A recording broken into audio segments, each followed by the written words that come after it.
What is your freedom worth to you? Each of our guests had a light bulb moment. They longed to live rather than merely exist.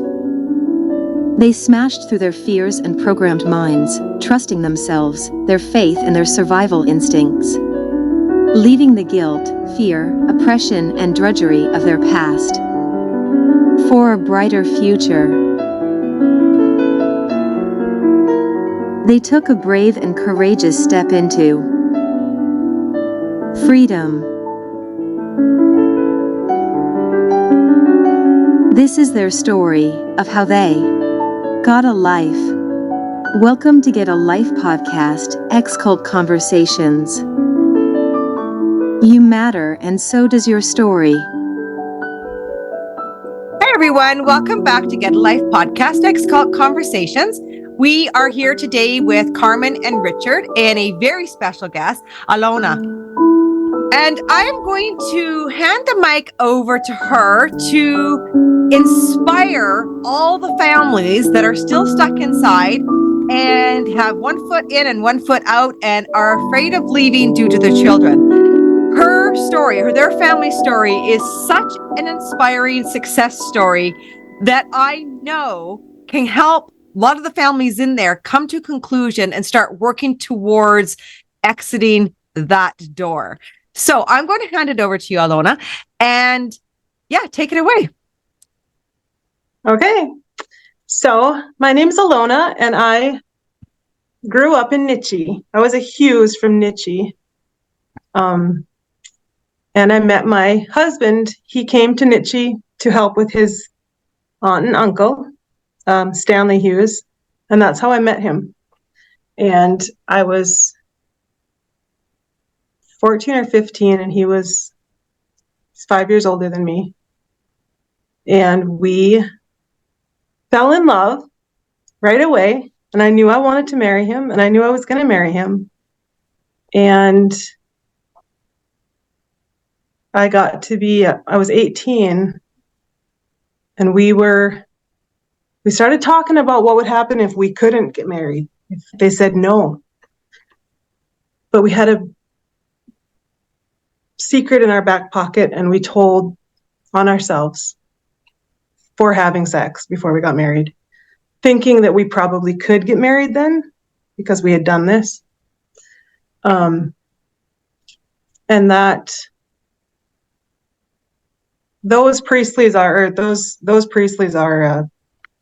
probably a whole nother podcast, because some of the questions were how they determined whether you had committed fornication. It was like it had to have happened 7 times, and if he spilled his seed, it wasn't considered fornication. So they were asking me, an 18-year-old, all these questions, and these had all come from Bruce Hales. So they were getting all the details, whether we'd had phone sex, whether we had masturbated, how we had done it, what we had done, every dirty, disgusting detail they needed to know how to proceed with our punishment, I guess. And at that time, Jerry and I had decided that if they said no, we couldn't get married, we were going to leave at that time. Mm-hmm. I was very 100% brethren at that point, and I just prayed and prayed and prayed that they would say yes, so that we didn't have to leave to get married. And they did. Eventually they said, yep, we could get married, and we had to get married before this was the end of May 2002, and we had to get married before the universal meetings in the beginning of June or the middle of June. So we chose June 4th, and it was about a week we had to get ready. Wow. To get married. So we got married, and we lived in Stamford, Connecticut for 2 years. And then he didn't have a house. They were so expensive out there. And he wasn't getting paid properly from his dad. It was just not a good thing. We were just going backwards. We couldn't afford a house. So I think it was my dad probably talked to Bruce Hales and inquired about us moving back out to Nitchie.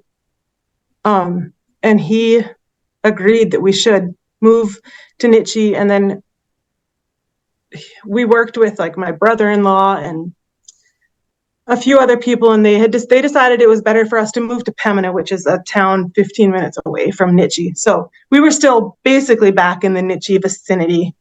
And so we moved to Pema in May of 2003 with Martina had just turned 1, and we moved here. We finally had our own house, and he had a job that he was getting paid regularly. Actually, my brother-in-law is Kurt Seed, that's Beth Seed's brother, and that's who he worked for. And it was good. It was a good thing. We weren't making very much money at all, but we felt loved and taken care of. Like, it was a good thing. But it was, honestly, Martina was 5. So 4 years later, Martina was 5 years old, and she told me she wanted to be a vet. And I was like, well, you can't be a vet, Martina. Like, you have to go to college if you want to be a vet. And she's like, but what if God wants me to be a vet? Aww. And I remember I was making soup, and I was standing at my stove, and it still gives me goosebumps. I was like, like, what if he does want her to be a vet? Who am I to stand in the way of that? Mm-hmm. But I would have to stand in the way of that due to being brethren. And I was still very, very much brethren at the time. Like, and I didn't let her know that that question made me think anything at all, but it did. And then it was May of 2010. I read a book by Alyssa Wall. She's a girl that escaped the FLDS. Mm. And in that book, I was like, I am part of a cult. I'm in a cult. Wow. As clear as day. I was like, we're in a cult. And I was too scared to say anything to Jerry about it at the time. It was such a scary thing, because I was like, where do I go from there? Like, because my faith has always been first and foremost. And that's a thing, like, if our story very much revolves around our Christian faith. And if that is going to be a trigger for anyone, I would hope that maybe you can even put that as a warning, because I'm not here to preach at anybody at all. It's just been a huge, huge part of our story. So it will come up. So that was May of 2010, right? Or 2008. I can't remember. We left in 18, and it was 10 years. So it would have been May of 2008. It was 10 years exactly from when I read that and realized we were in a cult to when we actually left. It was exactly a span of 10 years. But it took a while. It took a while for me to even get up the courage to say anything to Jerry about it. And at that point, we thought our faith was in Christ, but it wasn't. It was in the brethren. We didn't pray as a family. We never prayed together. We went to meeting and we read ministry, but we didn't. Basically, we were brethren. We weren't Christian, even though we thought we were Christian. Yeah. Anyway, it was probably maybe a year. Probably I lived with that inside me, and I didn't say anything to anyone. And I prayed about it.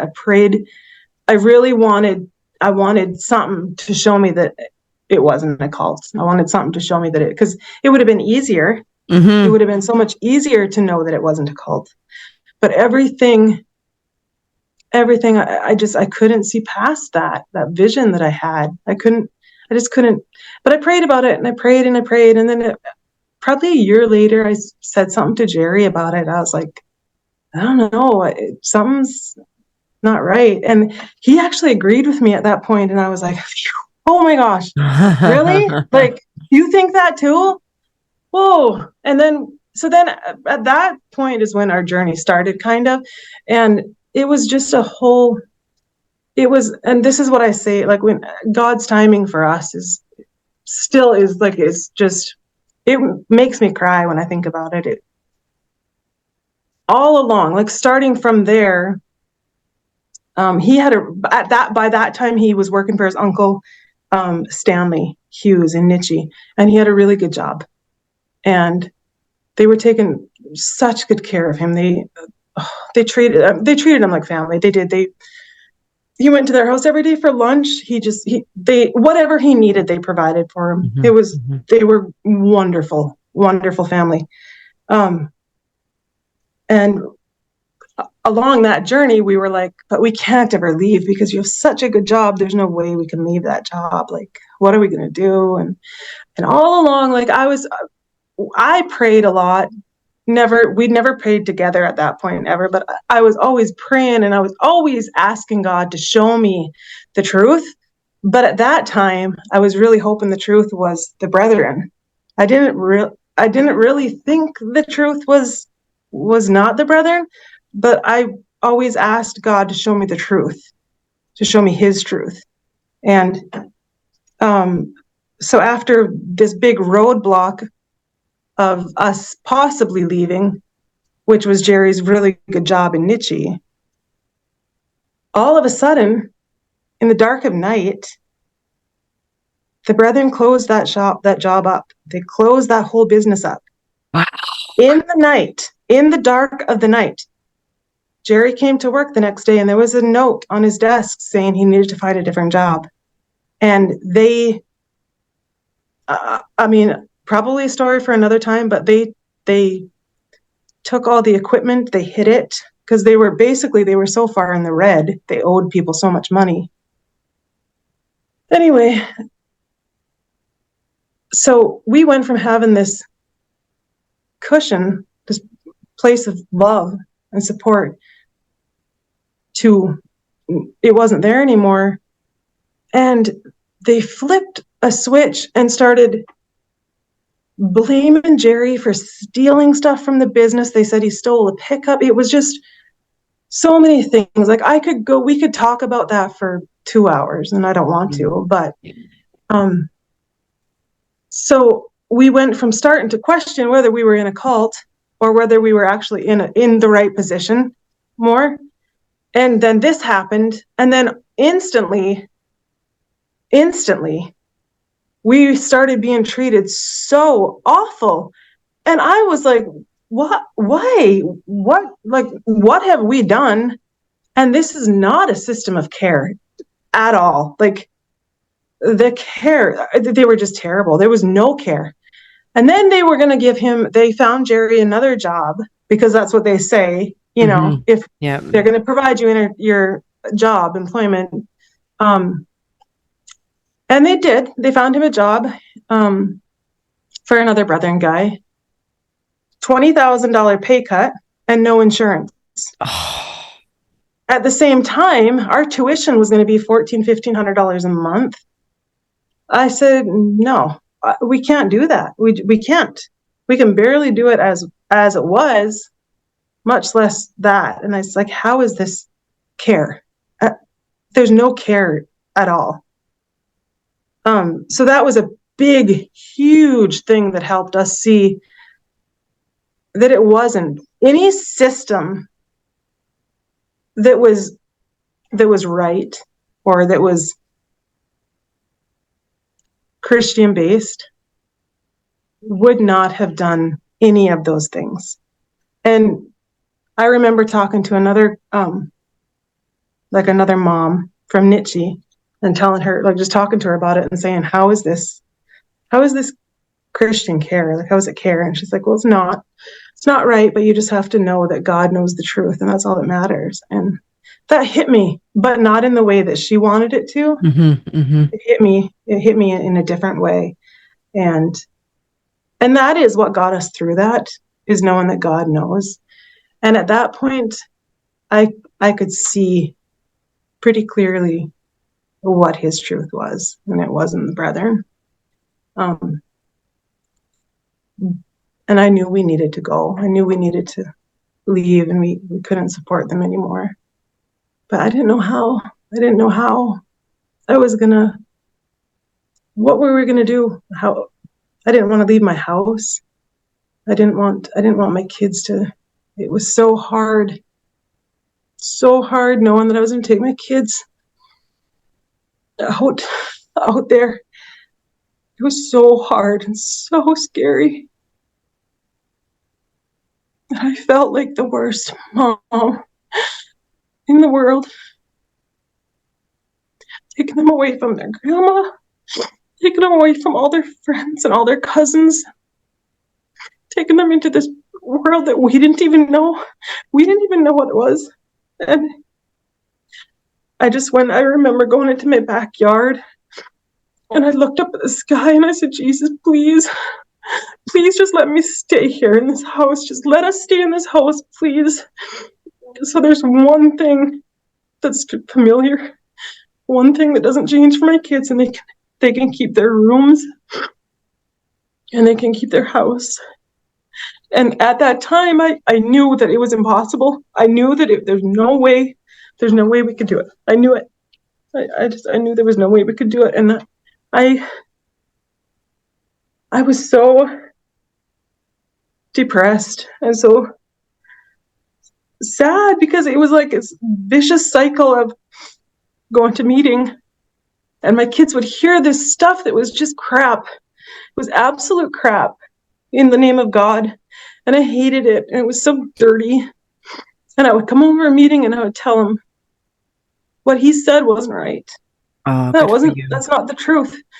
That's not the truth, because we can look in our Bible and we can see what the truth is. And that's not what they were saying. And it was months and months of that. And it was awful. And it was so scary. And I was so torn because I knew that they were in a safety net, so to speak, in the brethren, but it was so toxic and so wrong. And I wanted to raise them to love Jesus and to follow Jesus. And I couldn't tell them to follow Jesus because we had all these restraints and we had all these restrictions because we were in this toxic environment that followed a man. Like, plain and simple. You can't have two masters. Yeah. And so it was so hard. I knew it was impossible. I knew there's no way we could leave and stay here. But it was possible because of Jesus. And what happened next is my story that I love. This part of my story.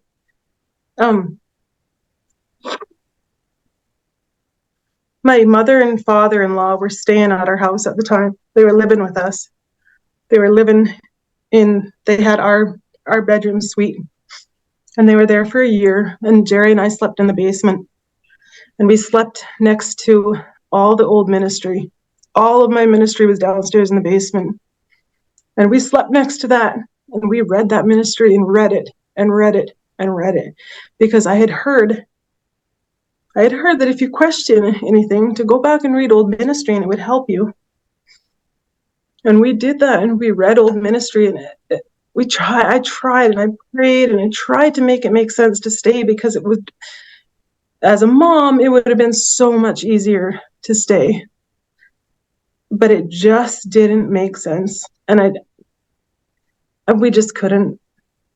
And I sat on that bed in the basement.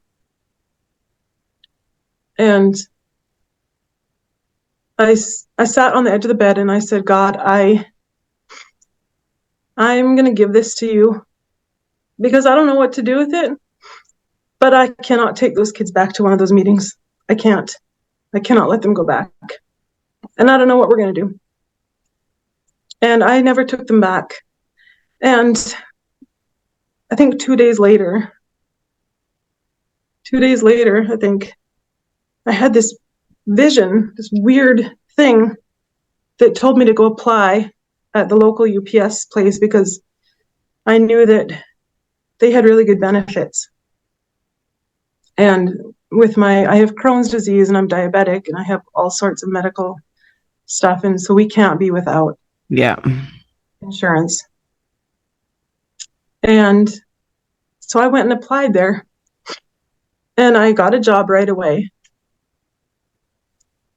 And I knew that we only had a year left because their benefits didn't start for a year, but I knew we only had a year left. And I said, I can maybe do it for a year, maybe. And within 30 days, it was day 30.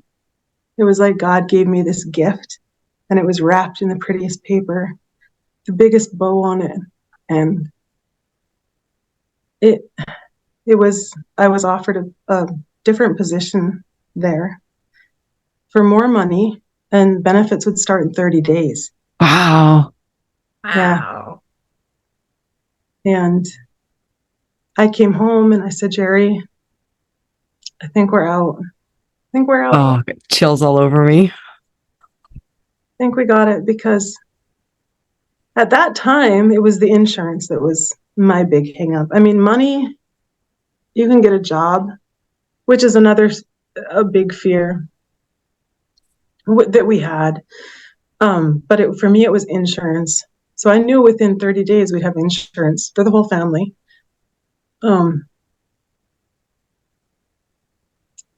And soon after that, he went to his boss and told him, well, no, that's not what happened.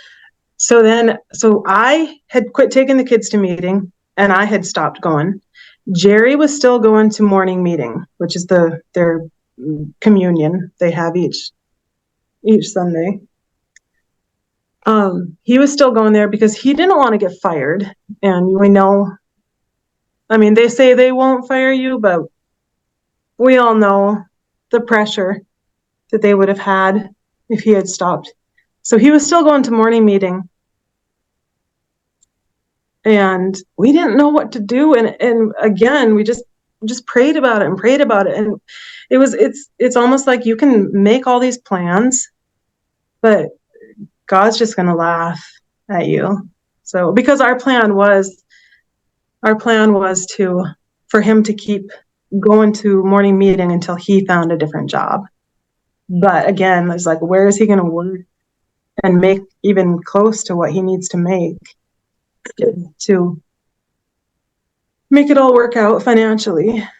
So I didn't, they tell you you're going to crumble, and you're going to not be able to make enough money, and you're going to lose your house, and your marriage is going to fall apart, and your kids are going to and you believe it. Mm-hmm. Even though you know how wrong their system is, you believe it because it's so ingrained in you, and you believe all that crap. And that's what it is crap. But so he kept going to morning meeting. And here's another one of those God things. And it's not, you can't describe it as any other way, because we didn't know what to do. At the time, all the brethren used BBM, BlackBerry Messenger. Mm-hmm. So it was during the night. It was Saturday night. We went over to, like, the pastor that we knew what church we were going to go to. We went over to his house and we talked to him and his wife. We went there for supper, I think, Saturday night, and we just talked to them for ages and ages and ages. And because we didn't really know, we didn't know how to cut ties and how to move on without, we were scared about Jerry losing his job, basically. And we weren't ready to step out in faith. Like, that was a huge thing, is to just walk away from something like a job and your income when you have kids and you have payments. You need a job. So that night when I got home, I hadn't ironed his white shirt yet, and I said, "Are you going to go to morning meeting in the morning?" Like, even after that really awesome talk we had with the pastor. And he was like, "I don't know." Well, no, it was okay. So the week before this, he was sick in the night. So it was during the night, he sent a message to the Greg Nishaw, the guy that locks the doors. Like, he was, what did they call him? Attendance officer. So he sent a message to the attendance officer saying that he wasn't going to be there in the morning. And for some reason, that message wouldn't go through. It just had this red X on it and it wouldn't go through. And he rebooted his phone and the message wouldn't go through. And we were just like, whatever. When we tried, the message didn't go through. I was like, we have the proof that we tried. Like, you could see it. And so he didn't go to morning meeting that morning. And I think probably his dad or even maybe my mom, somebody called us and they were like, is everything okay? And we're just like, no, Jerry's sick because he had a fever. And they were like, oh, okay. And we tried to let them know. So they weren't standing there waiting. But the message didn't go through. And it didn't. And for whatever reason, it didn't go through. I don't know. And then the very next week was that Saturday we'd gone to the pastor's house for supper. And that night when I came home, I was like, are you going to go to morning meeting? Like, if you are, I need to iron your shirt. And he was like, I don't know. Like, I don't know what to do. And I said, okay, well, I'm going to iron your shirt and go from there, I guess. And we set our alarm and it did not go off. Wow. It did not go off and it was set. And I looked at it and I was like, yeah, it was set. It was set for him to get up and it did not go off. Did not go. I mean, unless I shut it. No, but it was on. I don't know. But we woke up at probably 6:30, just enough past that you couldn't go. So that was 2 morning meetings in a row that he didn't go. And then that was it. We decided that was God made the decision for us and he didn't go back. And that was May 6th. That was Martina's 15th birthday. And that's the day that we were out for good. Wow. And then that week, he went and talked to his employer and told him that he had left the brethren, that he wasn't going to go back. And he said, I am looking for a different job. So you don't have to worry about firing me, basically. And the employer was like, oh, no, you could stay here. Like, okay, sure. Like, I want to, he was carpooling with brethren and everything. It was just not a good thing. Not anything he wanted to stay at. So then he called this local trucking company that the guy who owns it knows the brethren. He grew up in Nitchie. And he called him and he said, it's so ironic that you called me. We were just talking about we needed to add somebody else from your location. So he said, there's a truck down here with your name on it. You can start tomorrow if you want. Wow. And it was the exact amount of money we needed to make up with my wage and his wage. It was just over what he was making. So it was just like, we could stay here. The kids could have their house. They could just stay in their house that they've always known. And we didn't have to depend on the brethren at all. Wow. And it was so scary, but it was. And I think some of the biggest changes we go through in life, whether we're in a cult or not, right? The biggest changes we go through are the ones when we have to face the biggest fears, right? This is, I think, the biggest obstacles any family comes against leaving the PBCC.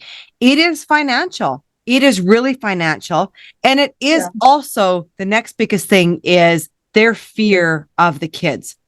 But I think it's exactly how you explain it. You explained it so perfectly of, even though there's this feeling of safety in there, it's toxic. It's so toxic.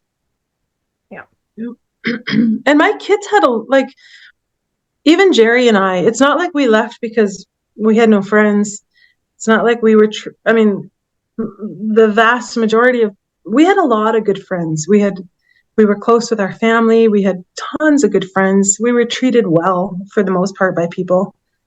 But it got to be that point of you just can't serve two masters. And you do have to give up the people you love. And it sucks. This reminds me a bit of Lynette Diener's story. She had the same similar story where she prayed and prayed and prayed about it for just that moment, right? Like she just wanted to know in that moment. And that moment came, right? That moment opened and it up, does. right? It does. And so I hope that this is I hope this is an inspirational story to those in there, that these aren't just one-off experiences of being able to get out with your whole family. Like there's multiple experiences out there of people who have done a very similar walkout to what you guys have done and walked out with your faith. And not because we were disgruntled at all. Yeah, exactly. Yeah. Just because you knew it was wrong. Yeah. Yeah. Yep. It was it's just so wrong. Mm-hmm. Mm-hmm. And, another hard thing is the messages from your family saying, you're doing this because you hate me, and why do you hate us? And it's not that. It's you love them so much. You just wish they could see the truth too, but you can't stay in a place that's not good and not right for anyone, no matter how much you love them. And that's the hardest part. And they know that. And they know that the one thing we can't replace is family. Yeah, I agree. Yeah. We can make as much money as we need. In fact, throughout my career at UPS, I've gotten multiple promotions where I'm now making enough money that Jerry could quit working if he wanted to. So their lies of you're not going to make money are just lies. Mm-hmm, you can make money. Mm-hmm. You can make money. Mm-hmm. You can, and you can raise your kids how you want to raise them. Mm-hmm. Yeah. It's all lies. It's just all lies. And when you stop paying exorbitant amounts of tuition and you stop, these exorbitant demands to make donations to the Grace Trust, the Vision Trust, the ministry, and you take away all those expenses, when you peel that all away, where does income, sort of line up? We had this conversation with the New Zealand people last weekend, and they said, everybody that wants to leave says they can't do it because of the money. But if you actually sit down with pen and paper and take off, you're paying double for a UBT phone, or, you're paying for Frank News, you're paying double for your internet through UBT. If you actually sit down and figure that all out, you wouldn't have to make near as much money as they are paying you. They're paying you extra so they can strip that back, basically. And you don't have to have company and feed them extreme amounts of expensive food. There was so many times we had to have break and I didn't have the money. I put it on a credit card. Whereas if I wanted to have company now and I didn't have the money, I'd be like, I don't have the money. I'm not having company. Exactly. Yeah.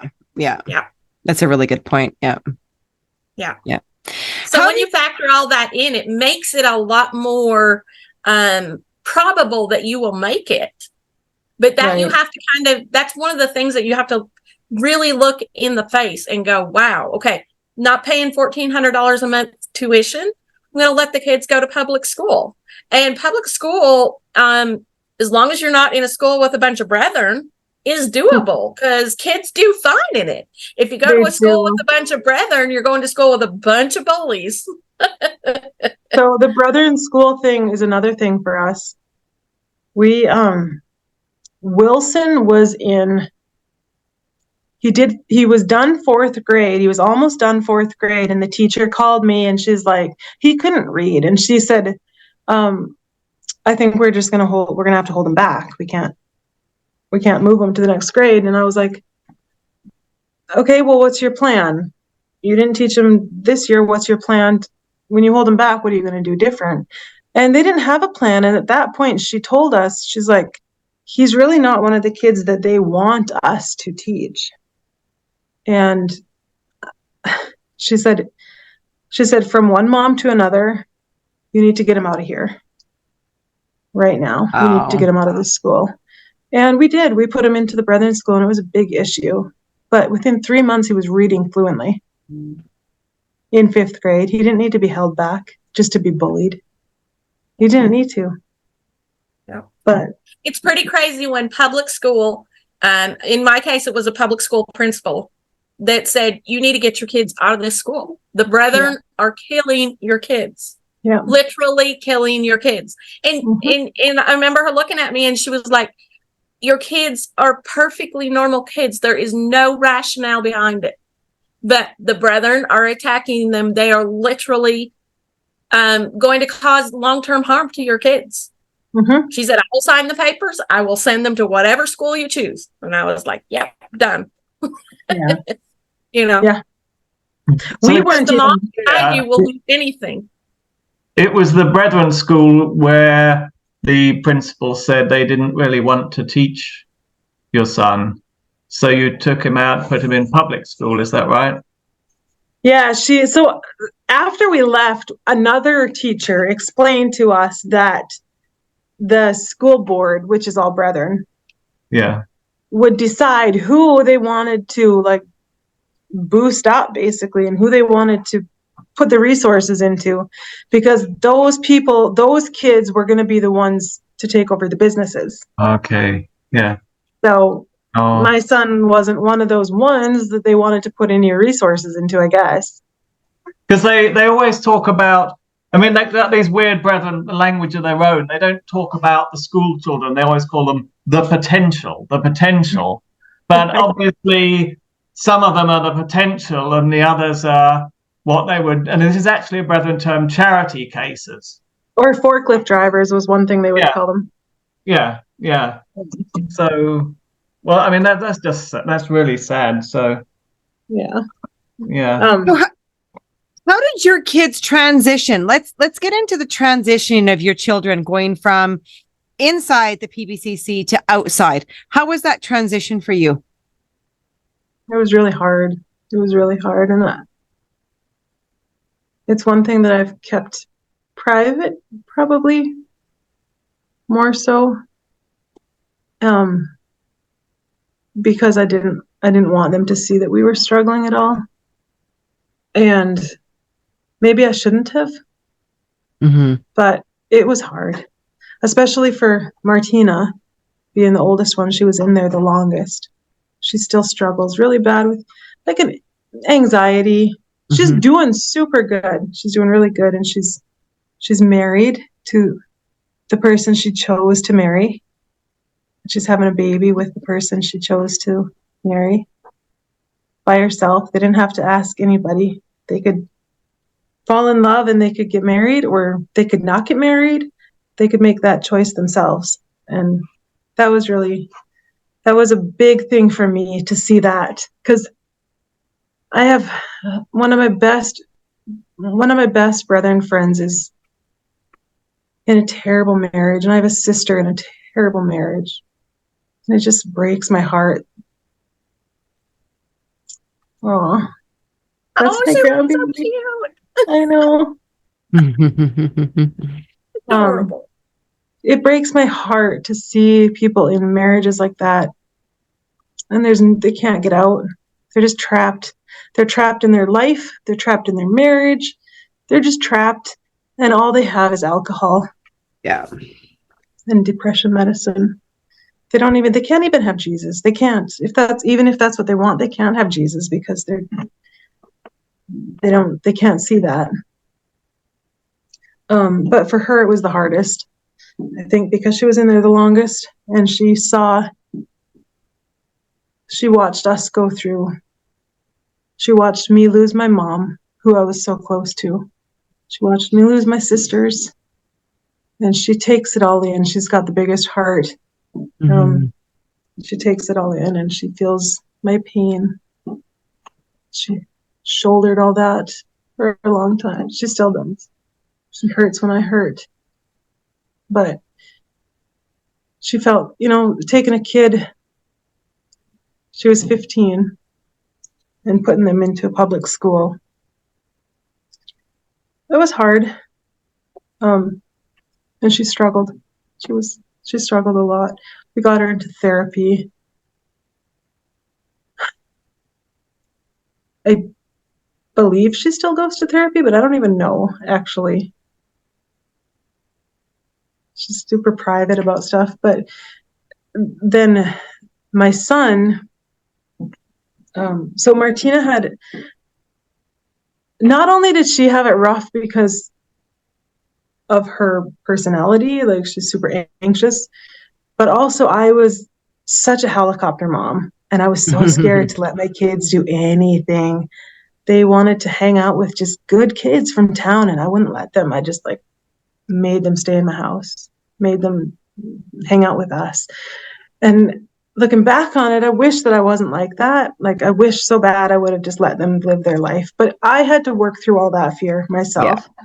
Yeah. And like, I was just talking to Martina about it the other day. She's like, we all were thrown into it at the same time, but we were all thrown into different situations. Like, she was thrown into a public school and trying to find new friends. And by 9th grade in a small town, everybody has their friend. Yeah. Like, you're going to be the outsider no matter what. So, I mean, that was difficult, but this town knows the brethren. And honestly, I can't imagine doing this in a big city where people don't know what you're going through. This town was so welcoming to us. It was amazing. Everybody was there to just guide us. Like, even the teachers, they all knew what we were coming from. And she did really good in school. When we realized the Brethren School transcripts didn't transfer properly or something happened with that. I wanted to sue them over it, but I decided I'm just not gonna. So she ended up having to redo her whole 9th grade, because we put her into 9th grade in March. So she only had 2 months left of 9th grade, but she ended up having to redo that whole 9th grade the next year. So she always had a lot of school to do, but she graduated second to the top in her class. Wow. So she did so good in school. She graduated with honors. And it's so funny because right before we left, I can't even remember what was going on. The school was failing her. She had Fs. She had a 17% in math. This is in OSG? Yeah, 23% in something else. And I was like, this isn't her. She's intelligent. And I don't even remember what happened, but somewhere along the line, Jerry's uncle messaged us, and they wanted us to send Martina out to Connecticut to live with them and go to their school. I was like, okay, no. He said to put a 16-year-old virgin into a public school is the stupidest idea he'd ever heard of. Oh. And I was like, dude, number one, she's 14 and you're stupid, because they just assumed she's just going to go start screwing everybody. Yeah. And yeah, she was going to be pregnant and on drugs within 6 months, is what they said for her. Wow. And they're so irrational with reality. They just do not understand reality out here. And I think that's why they come up with the lies they come up with in there, is because they have this view and perception of the outside world that is so wrong. But it's also because they sexualize everything. Everything to them is sexualized. Like, they don't even have a clue how to have a normal relationship with someone of the opposite sex. They don't. Because they're so segregated all the time, so that when they are together, everything is sexualized. Yeah. So obviously Martina's going to go to public school and just have sex with everybody, is what they thought. But it isn't that way. And it doesn't have to be that way. No. Your kids can flourish beyond your wildest imagination. And I am here as living proof of that. because watching my kids and seeing them grow and choosing choosing Christ for themselves. It's not something that even I push on them. But choosing how they want to live, and they can, because it's a free world, and they have that opportunity, and they're so cute and they're so happy. What would you say is some of the biggest tools that you could offer to other families or other moms that really want to do this, but are afraid of this transition of going from there to out there? Like, what were some of the tools that you find you could pass on to other people? I would say biggest for us was stay close together. Yeah. Stay close. It's so weird to have time to be able to spend with your kids. It's so weird. You go from this environment of you can't take time for your kids. Not healthy time. You can't take a weekend and go camping with them.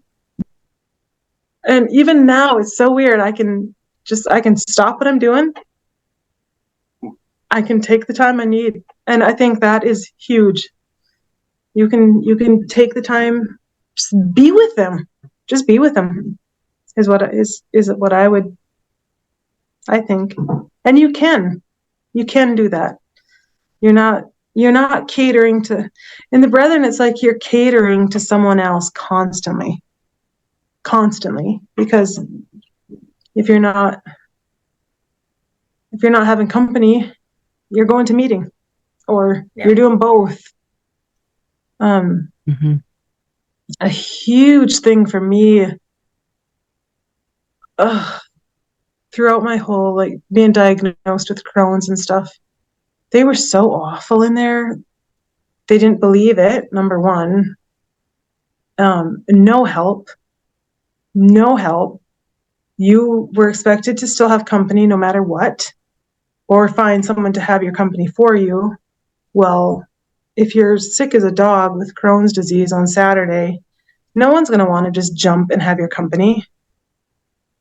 And so you kill yourself. You kill yourself to do it. And I did that. And sometimes when I'm having a really bad flare up, or I'm having just anything medically, I think back on that, and it makes me mad. It just makes me mad. I had a hysterectomy. I think it was a Tuesday, maybe I had it. The following, not the next day, but the following Wednesday, I stayed home from meeting. I was still bleeding. I was in the bathtub in so much pain and bleeding and scared, because you're not supposed to still be bleeding at that point. And Jerry came home with my list of company for that weekend. And I don't think I ended up having it, but I can't remember. But they treated you so horrible if you said no, that you just did it. Yeah. No matter what you were going through. There was days where I would be in the bathroom. All the company was in my house, and they would come and knock on the door and ask me, like, is there something I can be doing? Or it's like, yes, leave. Like, I'm sick. I don't want 25 people in my house right now. My gravy's burning. My food's disgusting by that point. But you did it. You had to do it. You had to kill yourself to cater to them. Yeah, self-care is not an option in there. Nope. Yeah, nope. No self-care. No. Unless you were Hales. And I was privileged to talk to one of Bruce Hales' daughters that also had Crohn's disease, and she would be an encouragement to me. But you know what I found out from her? She has somebody doing her laundry. She never had to have break, and she had somebody bringing them a meal every night. You just had the Yeah. wrong last name that started with I an did. H. Yep. Yeah. And there was, So there was a couple looking back- times. What's that? So looking back, what would you change about, when you left or how you left, or is there anything you would change? I wouldn't, because to me, God's timing is absolutely perfect. And this is another thing Martina and I were both talking about. If we would have left before, because we were going to leave 3 years before that. Yeah. And it just wasn't the right timing. And I cracked up. I don't know if it was a nervous breakdown. I don't know, but I was just like, I can't do it. I can't leave my family. I can't leave my mom. I just can't. I can't do it. So I just, at that time, I would just pray that God knew that I'm just not strong enough. And I wasn't. And I think that if we would have tried to leave, we would have failed. I think we would have failed. And so to me, timing is perfect. And if it is something that you are convinced is right, and if it's something that if you know it's right, it will happen for you. It will. Mm-hmm. You don't know when, but it will happen. And God will provide everything you need and more. Lots more. Yeah. It's not that it's not going to be scary, because it is the scariest thing you will do in your whole life. And I was talking to Rose Symington about it, and she described it as having this supernatural strength. And I was like, that is exactly what it is. Because even now, when I think about it, I don't think I'd have the courage to do it again. But and she said she's never had it again. And I've never had it again. But we had it. We had this supernatural, and that's the only way I can. To me, that's a perfect description, because it's not anything that you're doing yourself. It's right after we left. So we left in May, and very beginning of June, we started going to a local church in town, because I wanted them to know that it was simply moral. It was nothing. We had no bad blood with anybody. It was not like we were mad at somebody. It was simply moral is the only reason we left. And so we started going to this local evangelical free church. And the pastor there was amazing. And he knows the brethren. And I don't know. He just had this way about him. His teaching was just phenomenal. And I just remember sitting in those sermons and I just cried and cried, because I just wanted my mom to hear them. Like, I just wanted her to hear the truth, because she's never heard the truth. They've never heard the truth in there, and they never will. But I remember sitting in one Sunday service, and I looked down on my hand, and I could see the sun was shining on my hand. And it just struck me, like, they even block God's light out of their meeting rooms. It's so sad that they think that they're so right, and that they are going to get a better place in heaven for treating us like that. Mm-hmm. I can't wrap my head around it, even though I at one time thought that.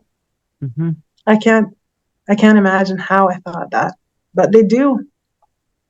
Yeah. That's what they believe. And I think it's important for everybody who has 1 foot in and 1 foot out right now to understand that the fear is worth facing. The fear is so worth facing. The heartache is worth facing. And we are not out here saying that our lives are the most immaculate thing ever. Everybody out here, every ex-member still walks through grief, still walks through heartache, still walks through trials and tribulations. The thing is you've got the freedom out here on how to handle, and you have choices on what to do with these trials and tribulations. the one thing that I have to say, you never get over the loss of the family. You just don't. You just don't. I'm 30 years out. I still cry for my family. I still will have things that come up and that trigger me. And deep down, what I'm really crying for is I'm crying for the loss of a mom that I want to call and talk to the person that birthed me, that can give me the advice I need, that is advice unhinged from what she's been indoctrinated into. And that's the part that never goes away. But the fear is still worth facing. The grief is still worth facing, because the more people that face this indoctrination and step outside of it is the more that we will make, the momentum that we make on this side in having change happen. And I truly, still to this day, 110% believe that change can happen in there. Whether that is them completely falling on their faces in there and having to rebuild, or it falling on the faces in there and everybody finding what you speak of, Alona, same as Carmen, same as these people who you have found these churches of true Christianity, and it's completely different than what you've experienced. Like, to me, when we hear people say, we've got to be careful of how we do this, because if this all crashes, like, what's going to happen to people? I'm like, what's churches that are out here that are true Christian churches are going to pick up these pieces. They're going to pick up these people. You're going to find yourself sitting in a pew in a church, completely feeling what true Christianity should feel like. Yeah. And it feels amazing. And there's not even a little smidgen of that in there. Not even a tiny, tiny little bit. Yeah. If it is, it's hidden by people who are scared of it, which is so sad. But they know that. They know that you can't get your mom back, and they know that you can't get your family back. And so that's the one thing. Every other rule has changed. I see people drive by my house all the time, or on bikes, or walk by with jeans on. They all have TVs. Short hair. Hair. They wear makeup.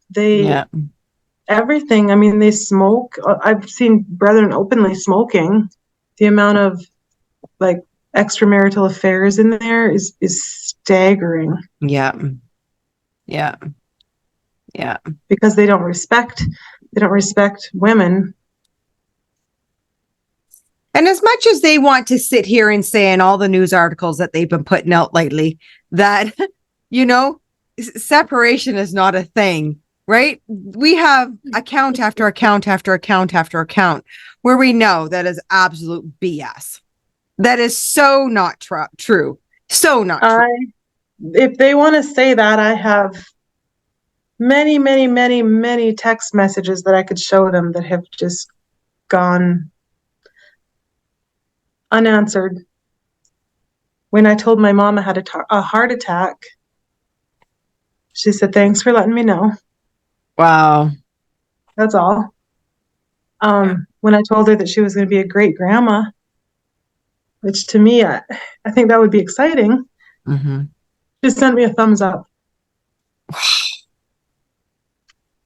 And the thing that sort of strikes me when you're talking about what you're seeing, that, the brethren are now doing all these things that they condemned, is that it makes a nonsense of separation anyway.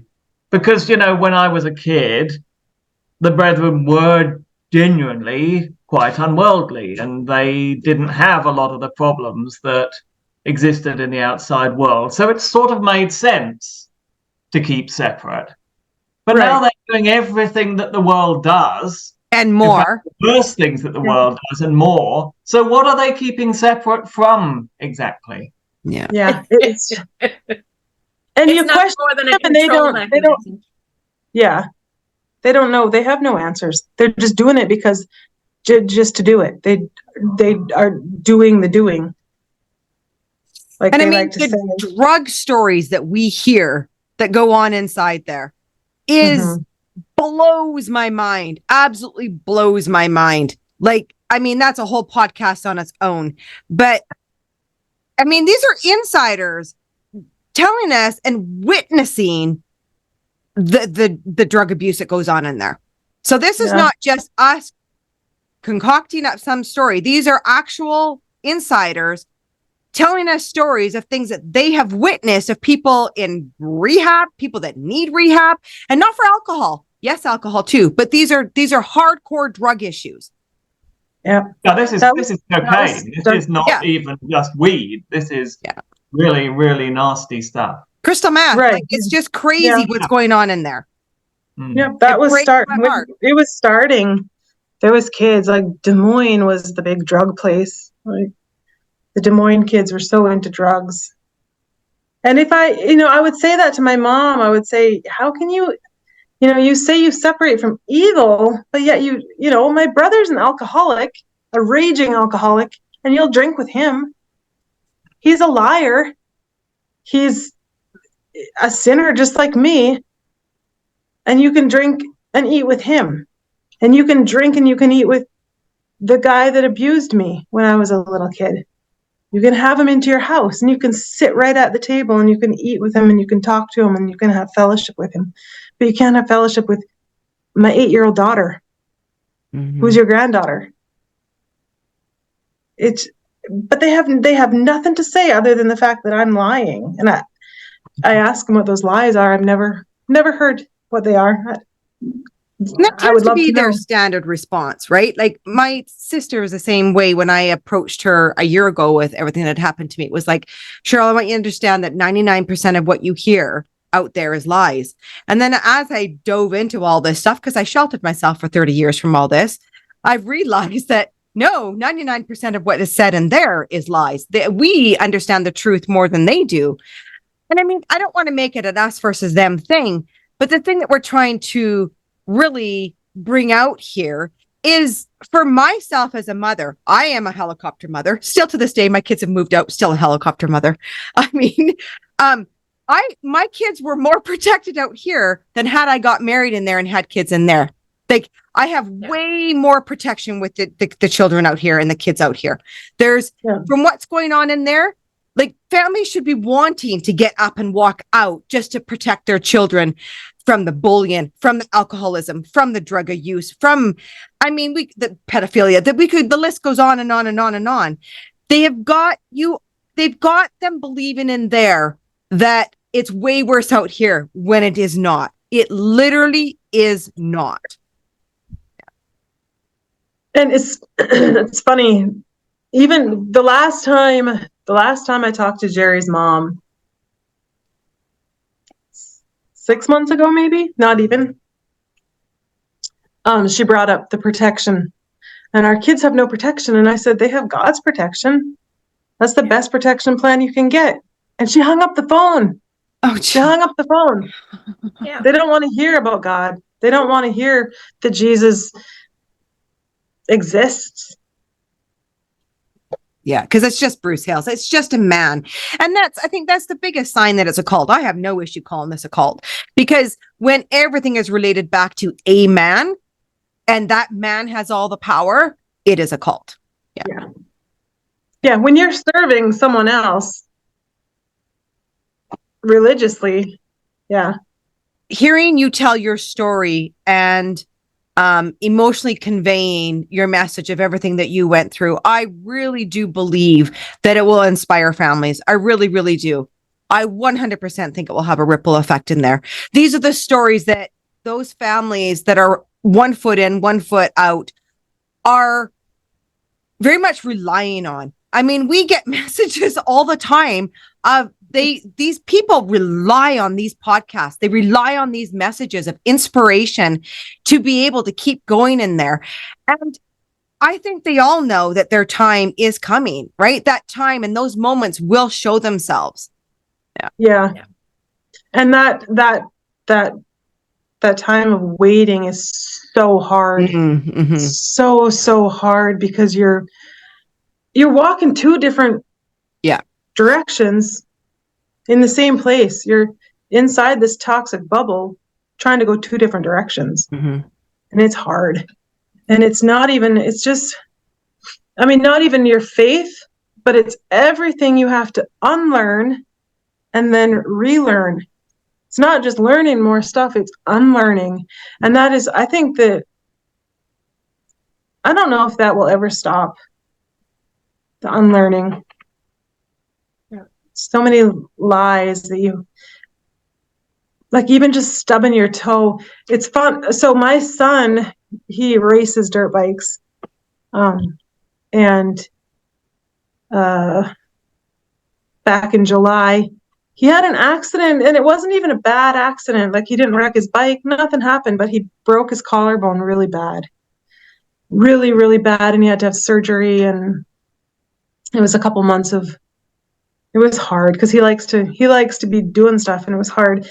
And not one time did I think, oh, it's because we're being bad. And Yeah. that's the first time that didn't come into my head. And I was so happy about that, almost weirdly happy about his accident because of that. Mm-hmm. It's like, this is so cool. It didn't happen because we're bad, and it didn't happen because he's bad, and it didn't happen because the Lord is speaking lightly, like my mom told him. It happened because these things happen. Exactly. That happens. Life That's life. happens. Yes, Life happens. life happens. And even if he were to have been killed on that bike, it was because that was his time to go. Yeah. It wasn't because we serve this God who's angry and vindictive and trying to teach us a lesson all the time. It happened because it happened. And it's so weird to not have that be the first thought that comes into your head when, like, even I would even get like, literally I would get like a paper cut at work, and I'd be like, what did I do? What did I just do? So and it does take a while to unlearn that part of it, right? It does. And I do think, I think this is super important. I'm still in therapy 30 years later, still unlearning. And you know, I would love to have psychologists and therapists on here explain the process of the brainwashing. And when you're indoctrinated really early, and it governs those first very crucial years of your life, those receptors are constantly firing those messages, right? So subconsciously, we're always having to unlearn things that we learned, especially in those first 13, 14 years of our life. And I have to say, it's just one of those things that you have to stay on top of, right? Therapy is so important after leaving the brethren. It's so important. Yeah. Whether you get that therapy through a pastor, whether you get it through a psychologist, whether you get it through a psychiatrist, whether you get it through group therapy, therapy is absolutely important.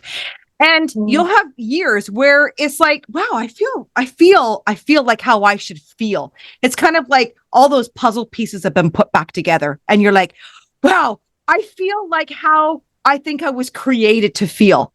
And then will come along, right? I mean, I went through my husband having a heart transplant. I did all these things that just, it throws you off.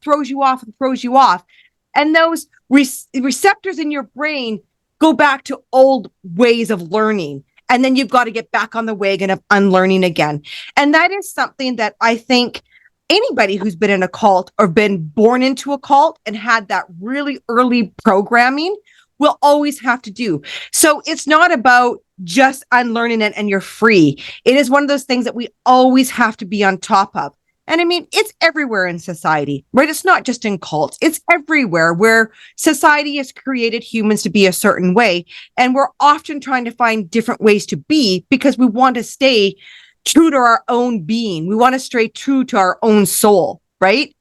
And so what the point I'm trying to make is therapy. So important when you leave is to have therapy to start that process of unlearning.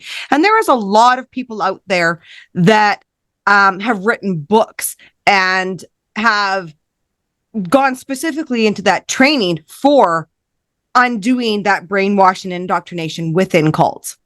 And we hope almost more brain damage. Yes, it's a brain damage. 100% it is. Yeah. And you can't be yourself in there. And I think that was another fear that I haven't heard a lot of people talk about it, but my fear was, what if I become my true self and Jerry becomes his true self and we don't love each other. Oh, yeah. And that was a big fear. But thankfully it was the opposite. Like we grew to love each other more. And we kind of we started over together and we kind of grew together. Mm-hmm. You know, I mean, I guess it's a possibility. It really sounds though that you guys had a lot of love for each other at the very beginning, right? Like that wasn't one of these, you know, a man looking at somebody across the meeting room and being like, I want to marry her. This sounds like you had real raw love for each other. Yeah. Yeah. And that makes a big difference. That makes a big difference. Yeah, it does. And there's more and more, there's so many marriages I hear about that. There was one girl that reached out to us right after we left and she wanted to leave. And I was talking to her and she was going to leave. And all of a sudden she was just gone. And they had basically found out she was getting married, or she wanted to leave, and they married her off.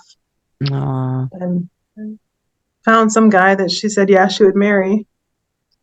And she's married to him, and I haven't talked to her since, but knowing what I know she felt and believed, I don't understand how she's happy. Because once you see the truth, you can't unsee it. Mm-hmm. Yeah. Mm-hmm. So I know that she's in there, married, probably not happy. And if there's one, there's hundreds. Exactly. Yeah. Yeah. Yeah. I agree. I want to end off with just some pictures, reminiscing the pictures of how far you've come. My cute little kids with their scarves on. Yeah, this is what we're going to Oh, my puppy. Oh yeah, this is the whole reason. There is just nothing better than, oh my goodness, the unconditional love of laying in bed with an animal. Yeah. They when just you're sobbing you. your heart out and they know that you need that. Like, look at the love pouring out of this puppy's eyes. And to think that that's wicked in there. How? It boggles my mind. Yeah. But yeah, there's Bodhi. Oh man, my heart. That's their school uniform. That's the other thing you have to buy is their school uniforms.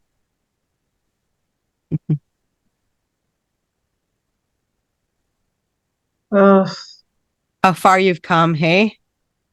Such a long time ago. Rush into meeting. You're always in a rush in there. You can't ever stop and take a breather. And just constantly that's really rushing. a cult tactic though, right? That is a cult. So you don't have time to look into anything. Yeah. Keep you busy, busy, busy. That is the point. That is the point. Thank you so much for coming on and inspiring other families to be able to do what you did. Thank you for letting me. It was such an honor. I was so blessed when you messaged and were like, yeah, let's do this. I was so grateful just because it's such an inspiring story every time a full family gets up and leaves, even though it's rocky, but you get yourself situated out here, grounded, and you've got a flourishing life. Yeah. Yeah. And one thing, almost everyone asks me when they reach out and talk about they want to leave, but they're scared. And I remember asking people the same thing. And have you ever regretted it, even for a second? And I can honestly say never. Not even when you're the lowest that you could possibly be, missing your family. You know, I see my family in town. We live in a tiny little town, and my mom lives 2 blocks away from us. So when my sisters are here from out of town, I see them. And I know how much fun they're having, and I know how close they are, and I know all the love that's in that house. And I still don't regret it. Not at all. There's just like no amount of money, no amount of anything that would ever make you step foot back into that toxic environment once you have experienced what freedom really is. And watched your kids flourish is my big thing. And it was my scariest thing, but it's my best. The best part of leaving has been the scariest. And that was taking my kids out here. And giving them a life that they get to choose, right? They get to choose their life now, their life path. They get to listen to who they are and, be guided by their Christian faith versus a man. Mm-hmm. Yeah. And the families that they have found have become our families. Mm-hmm. And that scripture about God replacing, if you leave family, he'll replace it. It's so true. He'll replace your family. Your mom, you're never going to get your mom back, and you're never going to get your sisters back. But he replaces it with so much other loving families. Wilson's girlfriend's family they took us in 3 years ago, and they have grandparents that have become our grandparents. That's just beautiful. The biggest, most loving family. And same with Martina's family that she's married into. It's just this big, loving family that they just accept us. And they just include us. And it's just, I could not be happier that I made that choice. Mm-hmm. Yeah. And made it while your kids were all together. Yeah. That's my one thing I always tell everybody that asks. If you have a chance to do it when you have all your kids. Because there couldn't be anything worse than the thought of leaving one inside or having one leave and you've got one on the outside and you're left inside. Like that is the most torturous thought I could have ever thought of. Yeah, we were so lucky. So lucky. Even in 2 more years, Martina could have, even in another year, she could have been in love with someone and she would have. Yeah.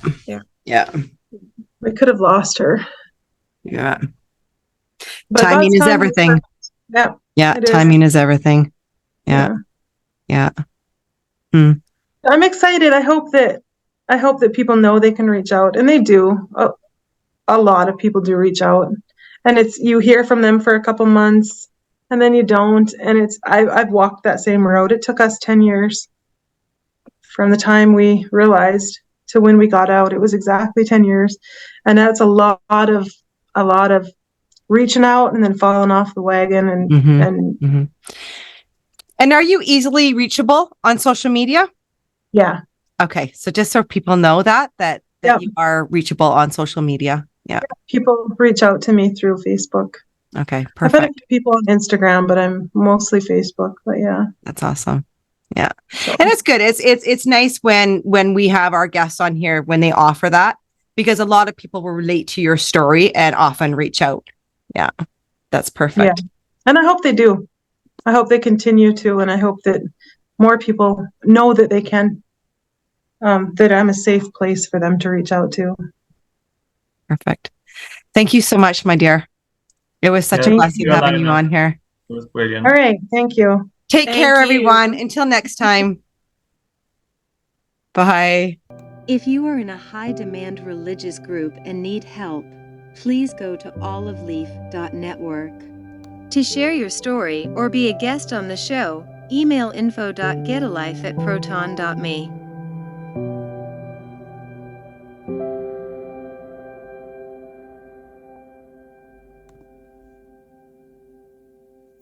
Please remember to like this video, subscribe to Get a Life, and comment.